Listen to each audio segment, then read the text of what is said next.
इसका जो हॉर्न है यानी सींग है वो ब्लैक मार्केट में 40 करोड़ तक का बिकता है। इसीलिए इस बहुत ही सुंदर और बहुत ही मासूम जीव की हत्या कर दी जाती है। कहते हैं कि इसके सींग से जो दवाइयां बनाई जाती है उससे बुखार नहीं होता और ये दवाइयां हर्षवर्धक भी होती हैं। आप इसे सिर्फ और सिर्फ बाल या नाखून के लिए मार रहे हो। नमस्कार दोस्तों, आज एक विशेष महान जीव की चर्चा करेंगे जिसका नाम है राइनो।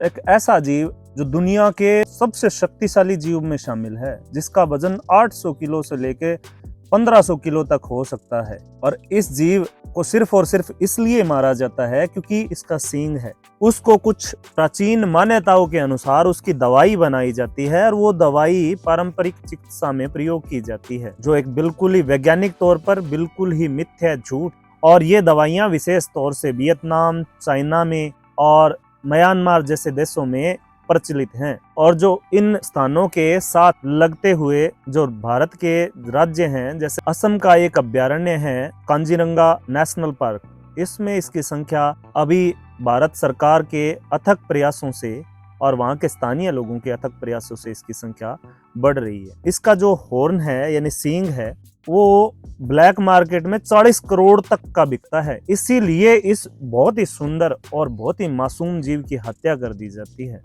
इस जीव को मारा जाता है कुछ ऐसी दवाइयां बनाने के लिए जो इंसान ये सोचता है कि ये दवाइयां उसके शरीर के लिए अच्छी या फायदेमंद सिद्ध होती हैं, जिनमें कुछ पारंपरिक चिकित्सा जैसे कि बुखार कभी नहीं होना। कहते हैं कि इसके सींग से जो दवाइयां बनाई जाती है उससे बुखार नहीं होता और ये दवाइयां हर्षवर्धक भी होती हैं, परंतु विज्ञान इन्हें बिल्कुल झूठ मानता है, बिल्कुल मिथ्या बात है। दूसरा, हमारे नाखून और बालों में केराटिन होता है।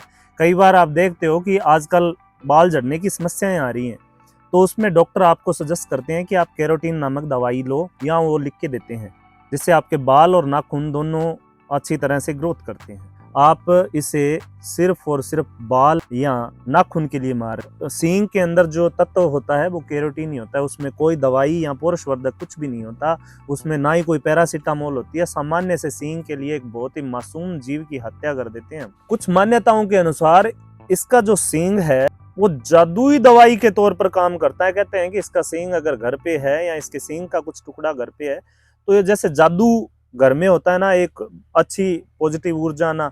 बिल्कुल ही झूठ बात है। देखो दोस्तों, किसी जानवर को मार कर उसको रख के या कहीं सजा के रखते हो, जो ईश्वर है वो ऐसी चीजों से दूर होते हैं। न कि कहीं ये कहा गया है कि आप एक जानवर की हत्या कर दो और हत्या के बाद में आप उसे घर में सजा संवार दो तो आपके घर में कुछ जादुई शक्तियां आ जाएंगी, आपका घर कुछ बुरी ताकतों से बच जाएगा। ऐसा कुछ नहीं होता दोस्तों, विज्ञान भी यही मानता है। राइनो या गेंडे को सिर्फ और सिर्फ सींग के लिए मारा जाता है और अफ्रीका और एशिया में इस कारण हर साल सैकड़ों राइनो को मारा जाता है और उनकी अवैध तस्करी की जाती है।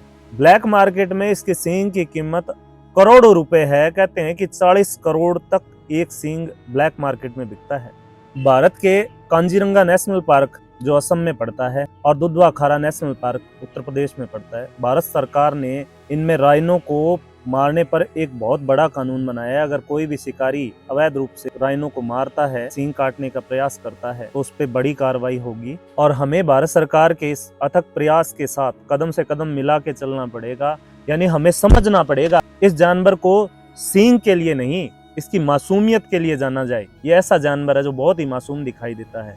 खतरा होने पर ही डेंजर होता है। इसके इलाके में अवैध मानव का इंटरफेयर होता है ना, तब ये उग्र होता है, वरना ये अपने एरिया में मस्ती से रहता है, कीचड़ में लौटता है, अपने बच्चों के साथ खेलता है, अपने परिवार के साथ खुश रहता है। जिससे वही बात है, इंसान को अपने घर में दूसरा व्यक्ति पसंद है क्या? कोई किसी को नहीं पसंद। मतलब एक ऐसा व्यक्ति जो आपके घर में जबरदस्ती रहने आएगा तो उनको भी यही चीज है। ये जानवर ऐसा ही है कि इसको जो आवागमन है वो पसंद नहीं है, अपने में मस्त रहता है। और सरकार कांजीरंगा नेशनल पार्क को जनता के लिए खोल रखा है, मॉनिटरिंग हो रही है, जनता के लिए खोल रखा है, जिससे जो इनकम होती है, आप टिकट लेके राइनो को देख सकते हो। आप हैरान हो जाओ इतने शानदार विशालकाय जीव को देखकर। और आप अगर जीव प्रेमी है ना तो आपकी आंखों में आंसू आ जाएंगे। ऐसे जीव को, इतना मासूम जीव जो हमारा कुछ नहीं बिगाड़ता, वो खुद के लिए जी रहा है, खुद के परिवार के लिए कर रहा है, जो कुछ भी कर रहा है परिवार के साथ मस्ती कर रहा है। आपके परिवार को, आपके किसी भी सदस्य को उसने नुकसान नहीं पहुंचाया, फिर क्यों मारा जाता है ऐसे जीव को?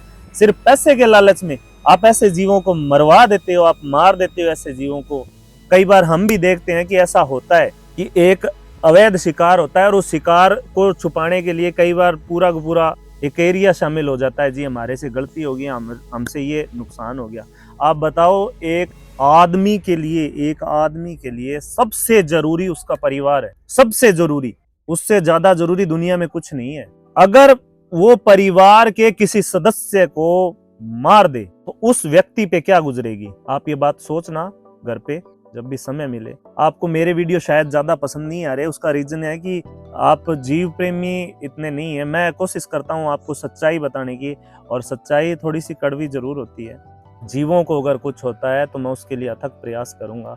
भगवान की कृपा से मुझे ऐसी नौकरी मिली है जिसमें मैं प्रकृति की सेवा कर रहा हूँ, और मैं उन जीवों के बीच में रहने का प्रयास कर रहा हूँ, मैं पेड़ पौधों के बीच में रहने का प्रयास कर रहा हूँ। हम सभी को ये करना चाहिए, हम सभी को प्रकृति बचाने में अपना एक योगदान देना चाहिए। एक समय था जब चिड़ियाँ बहुत होती थी, पर हमने उन्हें खा लिया। कैसे खा लिया? अपने पास आ गए मोबाइल, महंगे महंगे मोबाइल आ गए जी, उन मोबाइलों ने उन चिड़ियों को खा लिया। रेडिएशन से चिड़ी मरती है, कोई मरते हैं। पक्षियों को बहुत ही भयानक मौत का सामना होता है। पहले पक्षी बहुत होते थे, बहुत ज्यादा पक्षी होते थे। कई बार बचपन में हम देखते थे कि जो पक्षी है वो किसी खंबे के आसपास में बैठे हैं तो बहुत बड़े, बहुत ही ज्यादा स्तर पर कोए आ जाते थे। तो हम छोटे होते बात करते थे कि इनकी पंचायत चल रही है। हालांकि मुझे पता नहीं वो क्या था, पर होता था, ऐसे जीव इकट्ठा होते थे। आजकल ये चीजें देखने को ही नहीं मिलती। तो दोस्तों, वीडियो के माध्यम से यही बात समझा रहा हूँ, हाथ जोड़ के अनुरोध कर रहा हूँ कि आप जब भी कभी मौका मिले तो आप कांजीरंगा नेशनल पार्क में जाएं और वहाँ टिकट लेके, 2 रुपए लगते हैं, उस 2 रुपए से उन राइनों की जो आने वाली नस्लें हैं उनको बचाने के लिए सरकार प्रयास करती है। हम कई अन्य कामों में पैसे लगा देते हैं, कई जगह नाजायज भी लग जाते हैं। आप जायज पैसे लगाएं, जरूर राइनो को जरूर देखने जाएं, अपने बच्चों को भी दिखाएं कितना शानदार सुंदर जीव है। इस जीव के सींग के लिए नहीं, इसकी मासूमियत के लिए जीना चाहिए इस जीव को, और इसे बचाने के लिए हमें प्रयास करना चाहिए। Save rhino, save nature. जय हिंद दोस्तों।